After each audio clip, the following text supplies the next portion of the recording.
ඔන්න ඉතින් ගෙනාවා අලුත් පැකේජ් එකක් මල් එක්ක පැකේජ් එක වලට ලස්සනම වර්ග දෙකකින් බලමු මොනවද තියෙන්නේ කියලා. නීරෝගේ ප්ලාන්ට් එකක් තියෙනවා මෙයා තමයි බේබි පර්පල්. බලන්නකො පළවෙනි මලනේ තියෙන්නේ. චුටි කුලේ ඉඳන් තියෙනවා කට්ට කඩා ගන්න පුළුවන් ටික දවසකින්. බේබි පර්පල් එයා එකම කවුරුත් ආසබ්බේ yellow රැජින. yellow ලෝ හොල්ලන් ඉන්න වැනිලා. එයාවත් කට් එකක් දාගන්න පුළුවන්.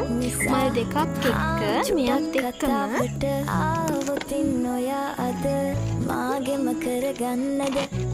කවුරුත් ආස සිසෝ මල් ආසන්න සීසන් හොඳටම මේ පේනවනේ පොට් එකට මුල අල්ලන් තියෙන තරම්.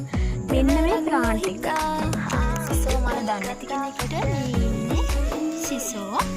එයාත් එක්කම පෙන්ලා තියෙන ශාකත් තුනම ඔයාට ගන්න පුළුවන් මේ පැකේජ් එකෙන්.